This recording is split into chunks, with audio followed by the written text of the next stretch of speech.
Hi, welcome to OBE. I'm your host, Jonathan Womack. The family unit has been at the center of civilization since the beginning of time. For good or ill, our family relationships, experiences, and bonds affect our lives in deep and meaningful ways. In the reincarnation model, our spirits live many lives as both male and female, learning and evolving with each life cycle, until one day we graduate. Each of us has a guardian angel at our backs, rooting for us. Karma is law. If you victimize someone, you will be a victim in your next life and suffer the terror you instilled so that you may know firsthand the consequences of your deeds. In this way, we are taught right from wrong, love from hate, mercy, empathy, and so on. As we progress, our souls go from a foggy gray squall to an astonishing sphere of brilliant light. In my experience, guardian angels are actually our soul parents. They were born in the spirit world just as we were. They went to Earth School and graduated. Now they have had children of their own and sent them off to Earth School, watching over their shoulders, coaxing, consoling, and coaching amidst the trials and tribulations required to reach graduation. Of the many life lessons we must endure and overcome during our journey, losing a loved one is among the most difficult. The emptiness can leave us with inconsolable grief. It creates a void in our hearts that can never be filled. Perhaps the hardest of such lessons is the loss of a child. Parental bonds are strong with both fathers, mothers, and grandparents. The mother-child bond is more often the strongest. When that parent-child tether is broken, it leads to devastating, insufferable anguish. Mary Leah is a wife, mother, and chiropractor in a small town in western New York.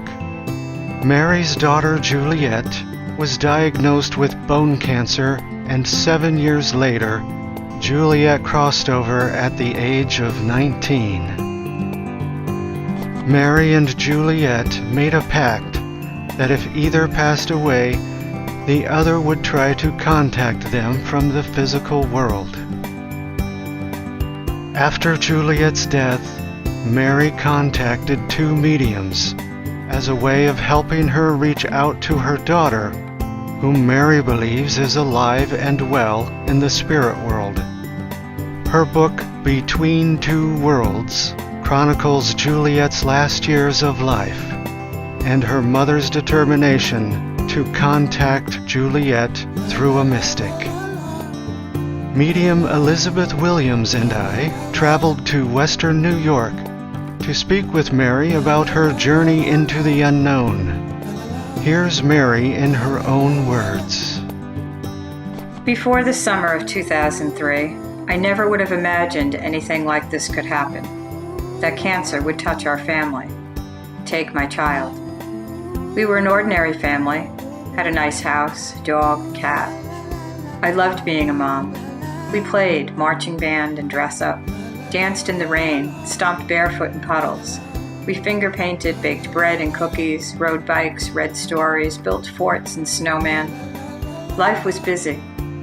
There was school, homework to be done at the kitchen table, plays, concerts, class trips, and later on dances. Brownies, Little League, youth soccer. My mom told me one day, "Enjoy it. These will be some of the best times of your life." How right she was. My daughter Juliette passed from cancer at age 19. I hired a mystic in an effort to communicate with the other side. I know in my heart Juliette is alive and existing elsewhere. I hope to invoke similar journeys of discovery in those who have lost a child. Juliette told me through the mystic, I'm not dead, not really dead, not like people think. Death brings an end to our physical bodies, but the spirit and soul lives on. Now, Juliette flies between two worlds. Hi, Mary. How are you doing today? Fine, thank you. Good. Thanks, it's nice to be here. Good, good. Mary, can you tell us a little bit about how you were raised? What were your belief systems at the time? Yes, I was raised Roman Catholic. My family was very religious. And from the time I was very young, there were certain aspects of Catholicism that I disagreed with, even from a time before I received communion. Things about original sin. Mm-hmm. The priest we had probably didn't help. He was a real fire and brimstone kind of person where you were all sinners and you're going to burn in hell. Mm-hmm. And I couldn't understand as a young person, I guess, the symbolism involved. But to me, how would a God that loved us so much be the cause of disasters or terrible things that happen in the world, and why can't he fix them? Mm-hmm. So if you believed that he could have these things happen or fix it, then why wouldn't he? Why would he choose to have people suffer? So as I got older, there were things that I did believe in, like past lives, What made you believe reincarnation. in that? What made you believe in past lives that's so far away from?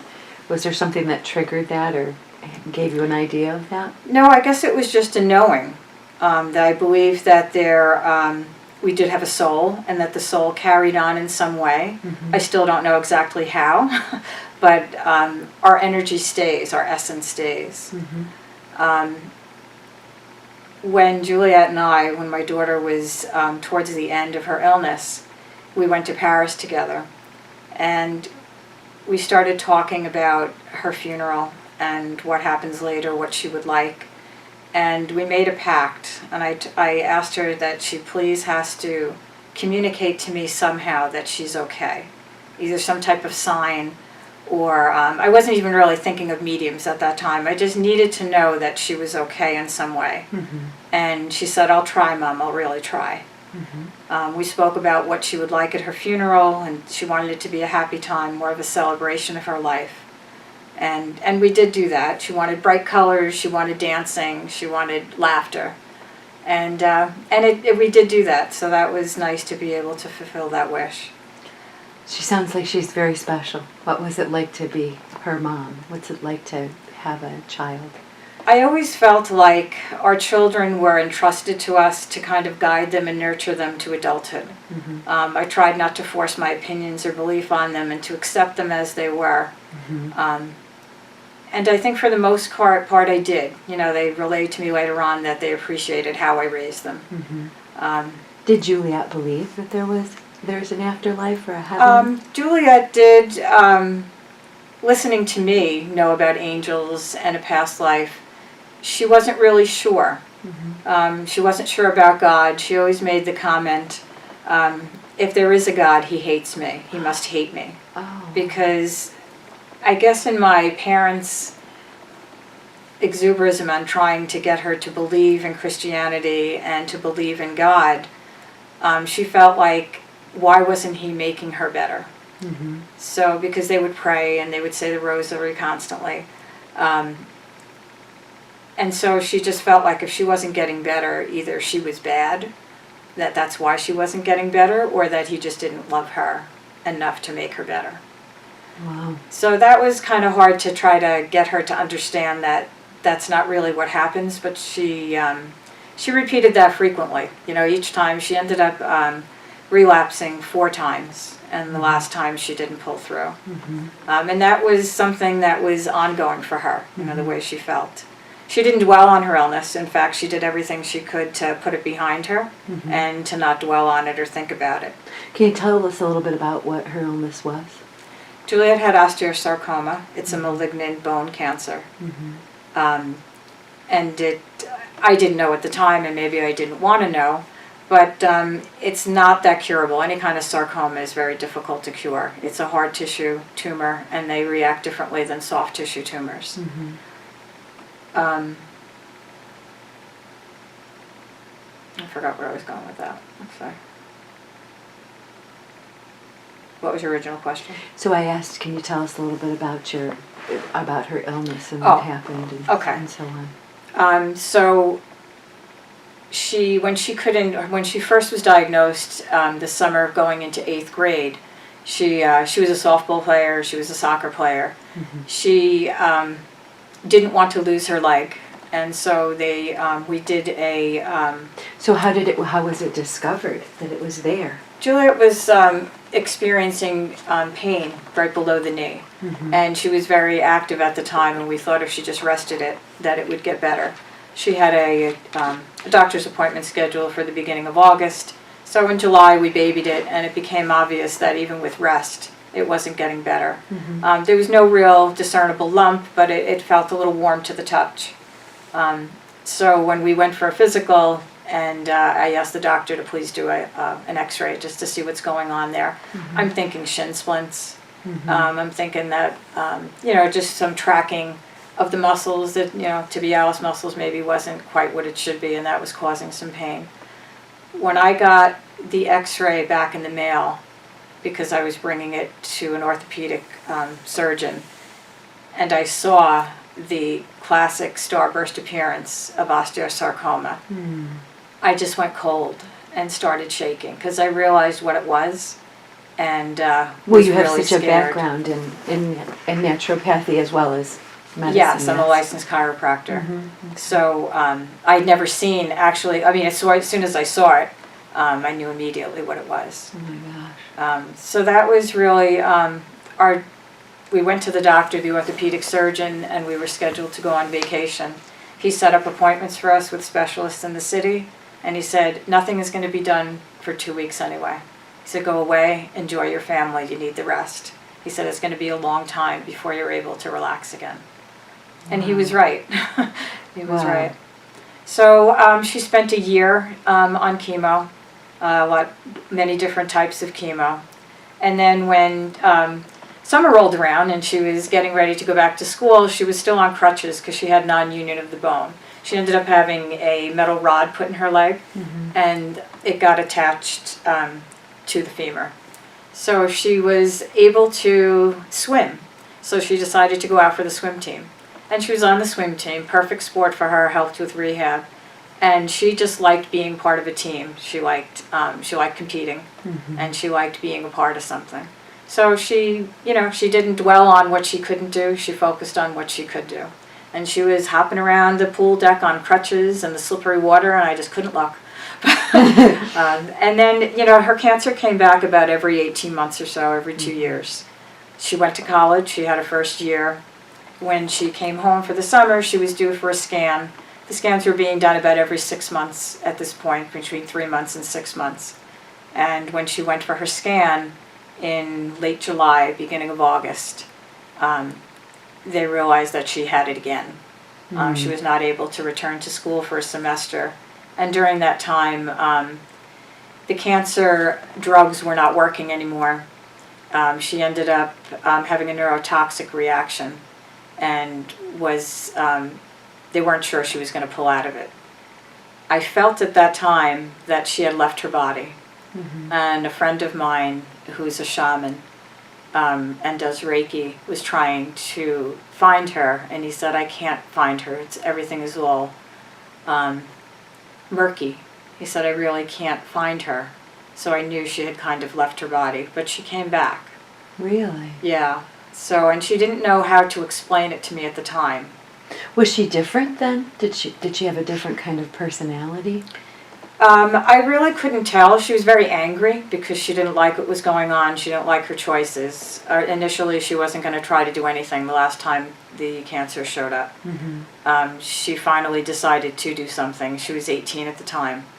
And that can be a blessing and a curse because, in the medical field now, all of her records could be private, and, she didn't need me there to help her with anything, decisions, or didn't have to have me there. When push came to shove, our survival mechanism is very strong, and she did want to try something. So we did try it, but she had a neurotoxic reaction. Wow. So after that, they had experimental things they were willing to try, but that didn't end up working out because you have to fulfill certain parameters in order for them to do it as an experimental drug. So that didn't work for her. And at a certain point, then we knew that there was nothing left to try. Mm-hmm. Oddly enough, after speaking with her on the other side, she said it was actually easier knowing there was nothing else. And I came to find out from the doctors that until the patient is willing to ask the question, that they won't give an answer, they won't give up hope or have you give up hope. Mm-hmm. You say she wanted to be independent with her treatment, but she Yes. wanted mom there, it sounds like. Yes. Yeah. Yeah, I think it was just like we all do, wanting to make our own decisions, not feeling that we're forced into anything. Mm-hmm.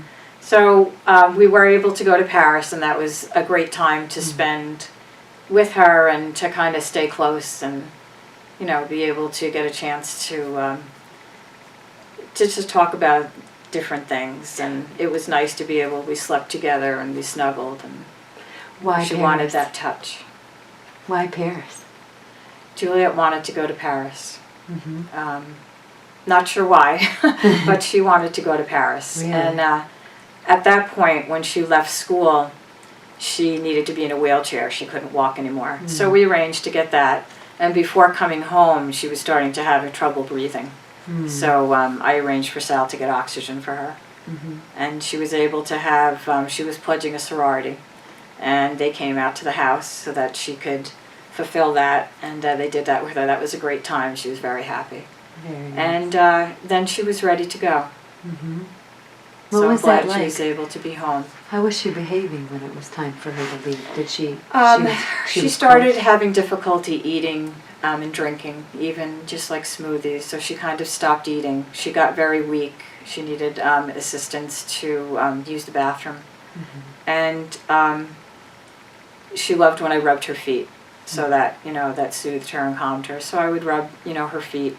And she actually, at one point, I knew she wanted to go and thought she was afraid, so I spoke to her about relaxing her body and feeling like she was floating.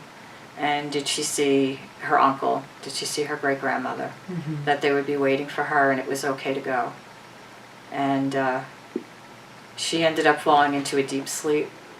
And she woke up at one point, and she told Sal and I that she loved us. And she was asking for Alex, her brother, to make sure we told him that, you know, that she loved him. Mm-hmm. And she ended up passing about an hour later.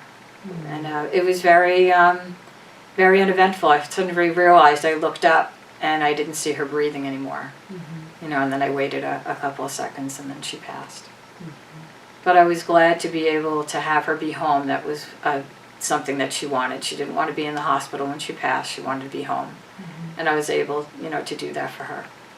When you were a kid, what did they tell you that it meant to pass? When people... Well, to pass meant that you would go to heaven, you would go to the gates, and you would have a life review of some sorts. And then you would, some people stayed in purgatory, which I didn't really understand what it was. Mm-hmm. Kind of like a limbo. Mm-hmm. And then you would see, you know, people that you knew Mm-hmm. that would be there. Mm-hmm. So I kind of just accepted that. But I did believe that we did come back. I do believe in past lives, and I do believe in past lives then also. Mm-hmm. One thing that Juliette helped me understand or accept was her death, and that there are many different reasons for dying. Sometimes the body is too dense due to illness or drugs and can't function anymore. Mm-hmm. There could be just a trauma, you know, an accident. It could be due to spiritual growth or soul growth. Mm-hmm. So, because for a long time I felt very guilty. Because as a mom, you always are supposed to keep your children safe. Mm-hmm. And I felt like I failed her in some way. Mm-hmm. But, you know, she helped me to understand that, you know, there are different reasons. And that she was okay with it. At first she wasn't. You know, everybody, we don't really look at things from the other side's point of view.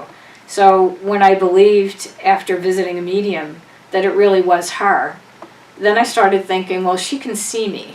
And how does she think about me and crying? And, is it making her more upset because she doesn't want to hurt her mom? So Juliette had told me that when someone you love dies, you think about how what your life is like without them there. The milestones you miss, the grandchildren, different things that you would have experienced, graduations, college. But on the other side, they lose everything. They lose their family, they lose their friends, their pets, everything they know and love at once, everything. So it's not easy for them. It's a process that takes time. And if they're distracted by us, then they can't move forward in their growth. And if we love them and we want them to be able to experience the freedom and the growth that they need, then you can't, you want them to be able to have fun. So if I have fun, then she'll have fun. So we kind of would feed off of each other. I would invite her to things that we're going to, like, we're going to grandma's, come, it's, so-and-so's birthday. And realizing that I could help her made a difference for me. I did love my wife before her, and she's, as hard as it seems, or as harsh as it seems to say it, I love Juliette with all my heart, but she's not the only one I love here. So the only choices was to stay here and be sad, which I didn't want to be sad the rest of my life, or to join her, and that wasn't an option. So I guess from inside me, I wanted to be able to come to a place where I could accept it, and be happy. Is that what prompted you to go see a medium? Yes. Or talk with a medium? Yes. And for me, it was a form of healing for grief. Like some people go to counselors or go to group sessions where they can talk about it. But for me, knowing she was there and that she was happy and growing made all the difference. How did you know it was her? What kinds of things did she say to you? Well, one of the things she said was she wanted me to tell the medium, read what I wrote about dying. That's how it was for me. And she explained bright colors that she saw and sound and music. And I had a pendant made. We talked about giving something to Alex that she wanted that was special. And we came up with the Chinese character for love. And we talked about it and we had it made up, but she died and she passed before she was able to see it. So when I was speaking with the medium, she talked about the pendant and she described to the medium what it looked like. And I couldn't remember what it looked like because it's a Chinese character. But the medium described it as a number 7 and it had lines through it. And when I went and got the pendant after that, it was exactly the way it looked. Wow. And Juliette hadn't seen it. There was no way she would have known. Another thing that happened that I didn't know about is my brother backed into my father's car in the driveway. And she said my father was yelling, no, wait. And then, he was then laughing and shaking his head. And I asked him about it later, and he said, yes, that did happen. But that did happen. And there was one other thing. Oh, she spoke about her chorus teacher that she was very close with. And she mentioned him by his nickname, Izzy, which I didn't know. And she wanted me to give him a message. And so there was no way, anybody would have really picked up on those things. So once I knew it was her, then it was, I wasn't looking for validation every time I spoke with a medium. And it allowed us to be able to talk more, about our experiences there. And she said, when you come to the other side, it takes time to get used to being here. Not everybody is happy about it. They're not enlightened just because you cross over. It takes work. And she said it makes it a lot easier, to be able to do the work that you need, having your family happy, and that she wanted to make sure that we were happy. Very nice. Wow. That must have been really quite a treat. Did you dream about her? I didn't really remember dreaming about her. or experiencing her that way. What I did feel like a lot of times in the morning, I would feel very relaxed and calm and at peace. Mm-hmm. And I think during those times, she must have come into my dreams with me. Mm-hmm. I just want to check something. You can always edit, right? Yeah. Let me just check something. You have my card. Sure. Is there something?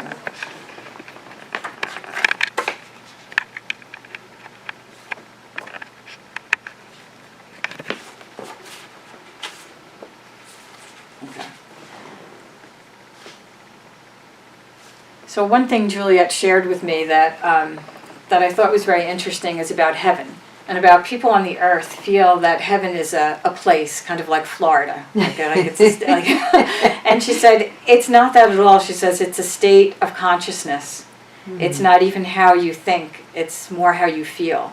And that you don't have to wait to go to heaven for things to get better. She said, we're in the promised land. Oh, wow. So you could kind of make it what you want. You know, you have people, I always got confused when people say you can create your own reality. But I guess it's more like a symbolic thing. Mm-hmm. It's more how you view things and what you're, putting out there. Let's see what else I can When you say that, it sounds like you have much more peace about the experience of losing your daughter. Yes. I don't see her death anymore. Or I shouldn't say this, when I'm having a good days, because I'm human, so sure, depending on my energy level and my stress level, there's definitely times I'm always going to miss her. Mm-hmm. And when you love somebody, that's going to happen. The joy of knowing them and having spent time with them definitely outweighs the sadness that you feel. Mm-hmm. Can you sense her more around you now? Yes. There are certain times that I sense her more when I'm doing some type of repetitive, mindless task. Mm-hmm. When I'm out running or walking, if I'm driving in the car. Mm-hmm. When I get dressed in the morning, I always kind of feel her. If I'm shopping or something, I'll get like, wow, I love that, kind of thing. Mm-hmm. And, it was like her colors, her kind of thing. And or I'd be getting dressed and I'm looking, at what I look like, and it's like, oh no, that's not going to work, so I would change, and it makes me kind of laugh. Mm-hmm. Do you think that she shows you signs that she's around? Is there something that is kind of noteworthy, or something that she shows you? In fact, after she passed the first summer, Sal and I went to Sanibel Island to kind of get away, and I bought a pair of earrings there that were made out of blue glass. Oh. And I lost one when I was running. So I didn't find it. I kind of, retraced my route and didn't find it. Well, weeks later, might even have been months later, I was running and I happened to look down, and there it was in the road, off to the side of the road, hadn't been run over, and I picked it up and was able to wear it again. No kidding. Just recently, 2 weeks ago, I had lost the earrings I have on now. Today I lost one. And I couldn't remember whether I left it at home, because when I run I'll always put an earplug in one side. So I thought maybe I just left that one home. So I didn't think too much about it, and I was running back and I happened to look down and there was my earring on the floor again in the street. And I picked it up and put it in. She likes to switch it up because, she doesn't like to get bored. So for a while, she would move the picture in the living room. It'd always be askew. Mm-hmm. She would do things like make the radio turn on, and my husband wasn't as convinced that it was, due to her. He would say there's interference from the cell phone, so he moved the cell phone out of the room, and he checked everything on the radio, the clock radio, and couldn't find an answer for it. And a lot of times it's when we were talking or having quiet time, and it would, go on and stuff. So. Oh, nice. Yeah, there's that. And even when it first happened, Sal was in Home Depot, and there was a bird inside, a hummingbird, that was kind of trapped in the store that was flying around. Mm-hmm. So he walked over and he took his hat off and he put it out, and the bird hopped in the hat. And then he held it, and they were just like looking at each other for a few minutes. And Sal ended up walking over to where the plant section was outside and put the hummingbird back in there. And hummingbirds we see them now around the house. We hadn't seen them really before she left. But she always liked hummingbirds because they were quick and they were fast and they were little. So now we see, hummingbirds, quite frequently. Nice. Around the house, yeah. When you say you went out, you thought you had seen her in your dreams or you had gone out, during the night. Tell us what that means. What does that mean to you that you went out? I feel like my body would have had left. Or my soul, actually not my body, my soul would have left. Like sometimes I know I would feel like I was flying and passing over mountains, and I just felt like she was with me doing that part. So that's always a nice feeling. Does it happen every time you go to sleep? No. No? No. Just occasionally? Yeah, just sometimes. Can you make it happen if you call to her before you go to sleep, or if you were napping or doing something? Yes, I can. Yeah, I can. And it's funny because the things that I was reading about, just on the side, because I do a lot of reading, and I think what happens is when your soul is ready to hear something, and you read it, it awakens another part of you. And I realized during readings that Juliette was learning the same thing as I was. So it was kind of nice that it was like a parallel. So I felt a lot of times that we're learning together, how to deal and how to be. What's the difference between you, Marie, or Mary? What's the difference between you and your soul, you? My soul you is more timeless. The soul me just accepts things like without having to have a reason why, because it's more of an inner knowing. I've started to be able to separate the talk that goes on inside my head all the time. Nice. And realizing that that's me, sorry. It's okay. I know.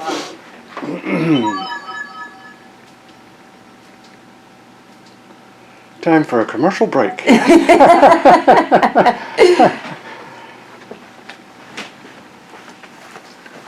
And I've begun to realize at certain times that when I am, even about doing this interview, being nervous, that's the human side of me being nervous. And I try to tell myself that in some ways I hope I'm guided as to what to say to what people need to hear.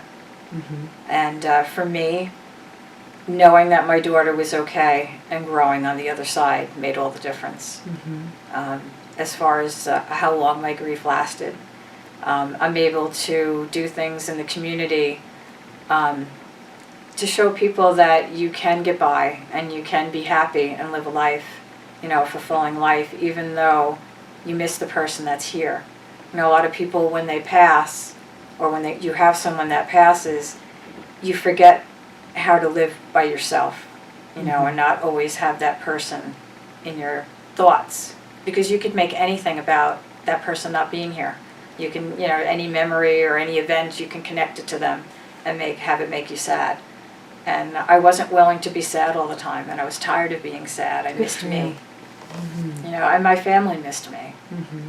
So, and I wanted to be an example for my son, because I didn't want him to feel like the rest of his life now was going to be sad, without his sister.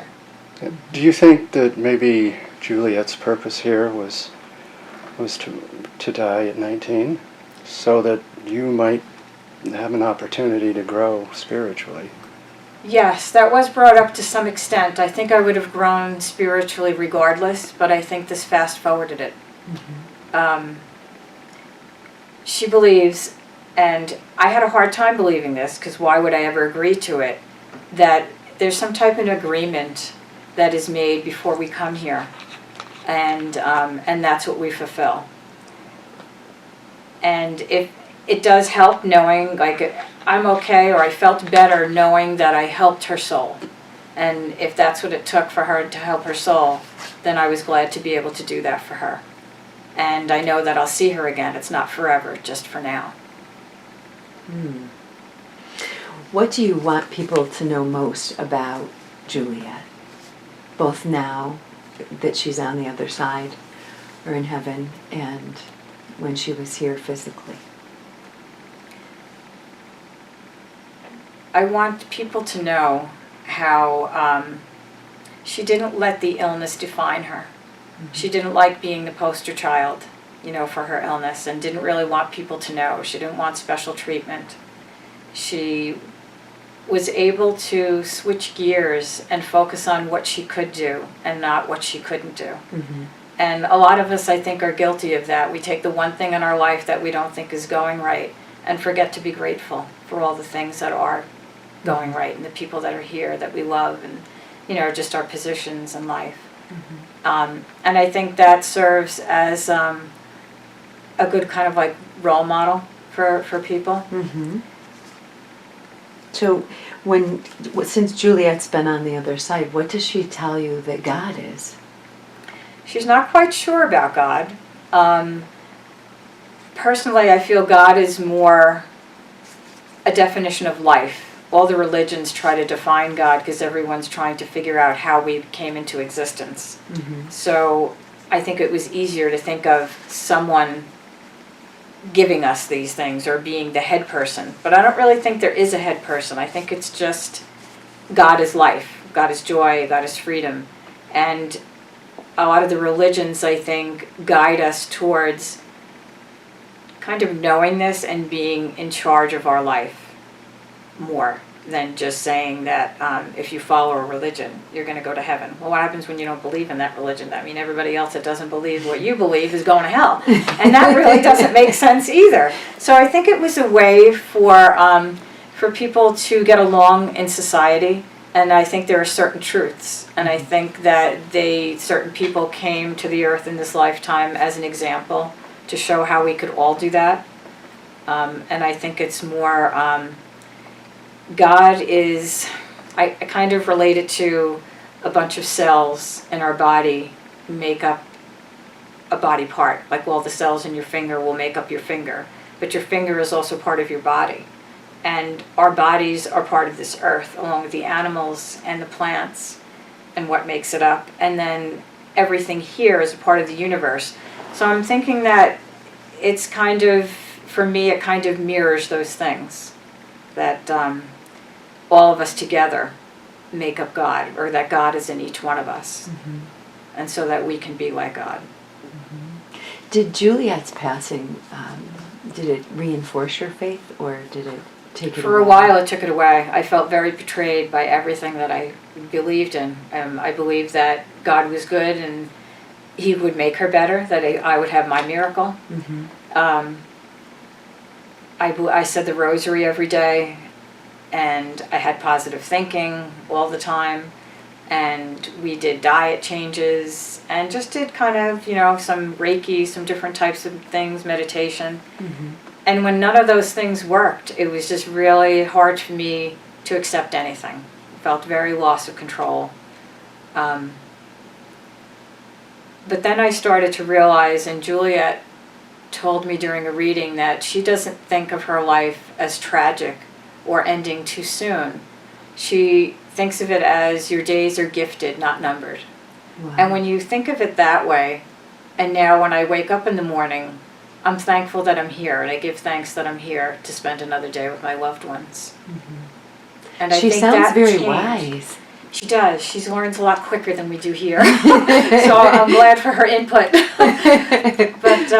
But when you think about it, it's true. It is really true. And you kind of, people have survived horrific things that have happened in nature, the Holocaust, natural disasters. Right. And we have a strong survival instinct. And knowing that we do have that survival instinct, you have to find something in your life that you enjoy every day. Simple things, a nice hot cup of coffee, sitting in the sun, the smile of a child, spend time with your pet. All those things when you're feeling sad helps you kind of get back to the present moment. One thing that happened after she passed was I began to fear losing other people in my life. And I never wanted to say no to anything because I felt, what if that would have been the last time that we went to the ball game? Or what if this was the last time I got to see my niece doing this? Mm-hmm. So I kind of ran myself ragged just trying to be there for everybody. Mm-hmm. And that kind of finally stopped. Mm-hmm. And I got a little better boundaries according to my energy level. Who was there for you? My family was always there for me. I'm the type of person that likes to be alone when I'm sad, because I can do crying all good by myself. So when I was out and about, I didn't want to be sad. I didn't want to really talk about it. I learned from a friend of mine who lost her daughter under terrible circumstances that you have to let people know that it's okay to speak about Juliette, because it gives them permission to know. They worry about making you upset, and a lot of people would just get very upset at seeing somebody cry, and maybe being the cause of that. And so if I let them know, that if I bring it up, it's okay to talk about it. And I do love when people talk about it and remember her. That's one of the things as a mom, or I guess when you lose anybody you love, is everybody else is having a normal day, and your world has fallen apart. And you don't want people to forget them. Do you think that most people when they do talk about her, is it because they fear upsetting you, or is it because they don't really understand the process of death the way that you do? I think it's a little bit of both. The biggest part is they don't want to turn a good day into a bad day for me. So people who have lost somebody are not as upset by the tears, a few tears, because you may cry for a few minutes and then it's over, or you cry together for a few minutes and it's over. But it's very hard for people, and knowing that you can control what you want to say and how much you say depends on the day and how well I know you, or if I'm going to see you again, because there's no reason to go into all that and then have a bad day when I'm not really going to see them anymore. They don't really need to know that much information. Sometimes people are being polite. Like I always hated the question, do you have children? Because I felt like to deny her, to not mention her, was denying her existence. But to mention her if I was not in a good mood or, in a good place, would upset them and upset me. So I can decide at that time if I'm willing, to share that, and if I'm able to share that at the time. Based on how you feel. Yes. Yeah. What do you think heaven is? What do you think that she does there all day? Heaven, she described to me, is she had her own apartment where she lived. She goes to school or learns things, but it's not anything like it is here.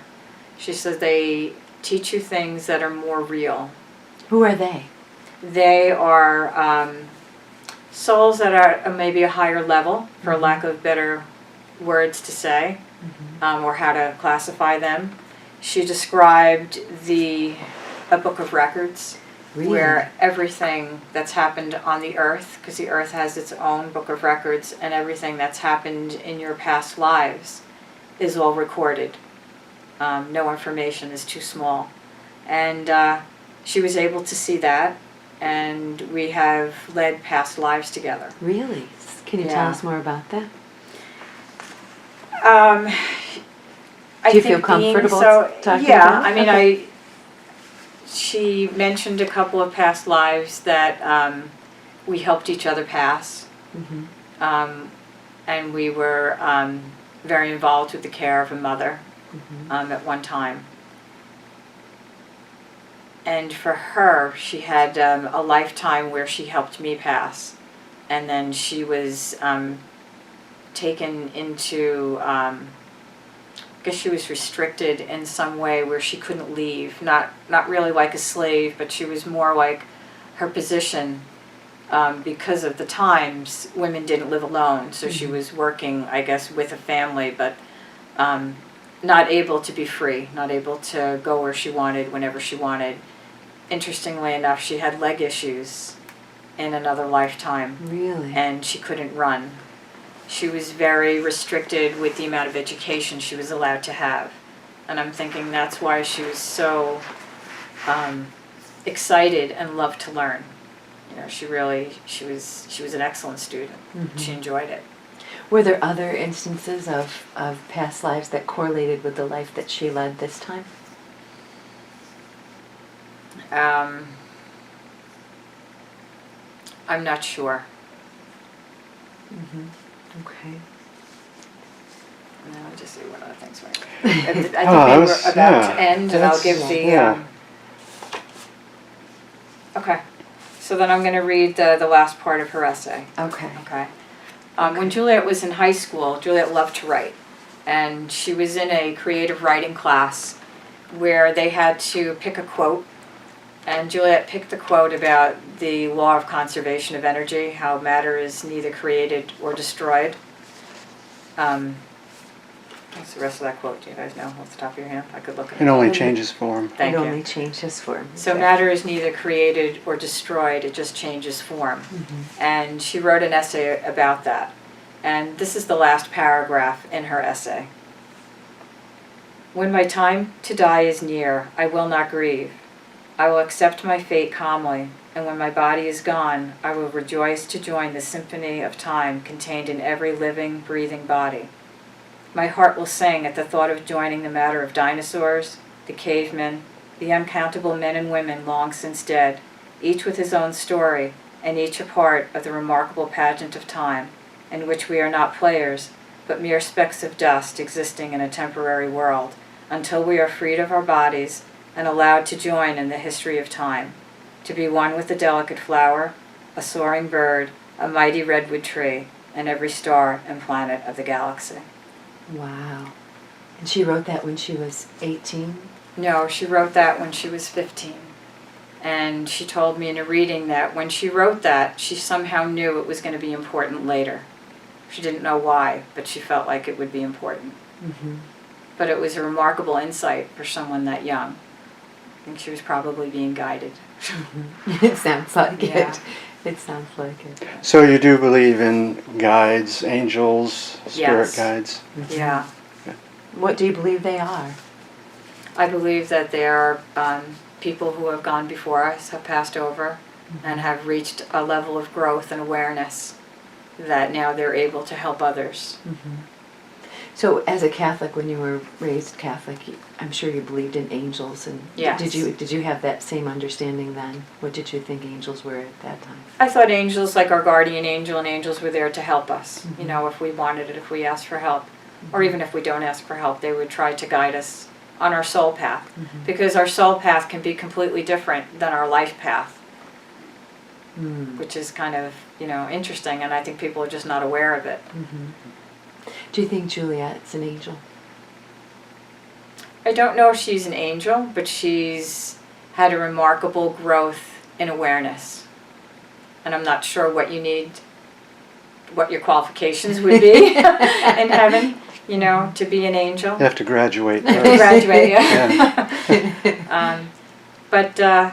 But they do recognize each other in heaven by a certain vibration or light that they have. Mm-hmm. And they tend to be in groups, just like we tend to be in groups of people, I guess, that are on the same level as us. Mm-hmm. And they are also, although they can mingle, with other groups and other souls. Hmm. Very nice. Would you give a piece of advice for people? So losing a spouse or losing a grandparent or just a friend, but losing a child, what would be the best piece of advice that you could give mothers especially that have lost children? To find some way that you can accept their passing, no matter how. Everybody is different in what they need and what helps them. Mm-hmm. And they shouldn't be pressured by anybody else to do one thing in particular. But if you're able to find something that you enjoy every day, that will help. Mm-hmm. I would do, for me and for a lot of people that even suffer with depression, just the act of moving forward helps your body. So walking or running, just being out there and moving helps your brain to keep moving. Mm-hmm. Reading. I liked learning by reading different things. I read books on signs about people who have passed before, about doctors who have passed and came back and now feel completely different. By reading those things and getting some validation that I'm not crazy, Mm-hmm. helped me a lot. And for me, going to a medium was the best thing. I tried other things, going to different groups, Mm-hmm. talking to other people, going to a psychologist, And for me, that didn't work because I would be having a good day and then I'd have to go talk about it and get all upset. So I didn't want to do that. And you can't go talk to them when you're really feeling sad because you can't get an appointment that quick. So for me, that didn't work. Reading was better. Getting out in nature helped me a lot. Getting away from the media. I found that I couldn't deal with some of the things that people felt were important, because your whole perspective changes. So there's a lot of controversy about mediumship and people who are mediums. What would you say, what kind of advice would you give people that are looking to do what you've done? I would say if you decide to go that route, to do it on a recommendation from someone that has been to a medium and been successful with it.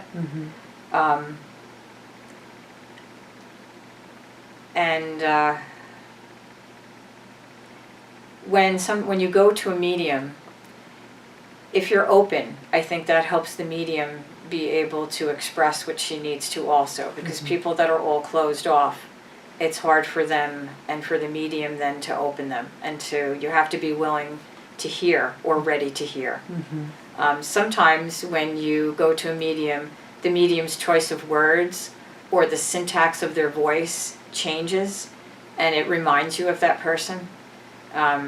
Or they say something that just resonates with you. You'll have an inner knowing that that is the person that you're looking for. Very nice.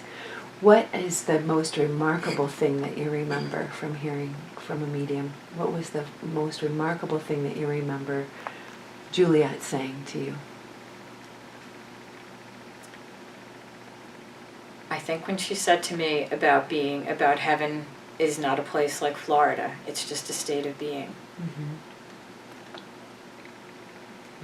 Very nice. That's all for now. You can visit us online at obeshow.com, where you can ask a question, attach a photo, submit someone as a guest, or share a paranormal experience of your own. We may even feature your story on a future episode. Next time on OBE, we catch up with esoteric expert Georgia Lambert for a 2-part episode on chakras, auras, and the human body's magnificent matrix. Until then, thank you for watching. I'm Jonathan Womack. We'll see you next time here on OBE.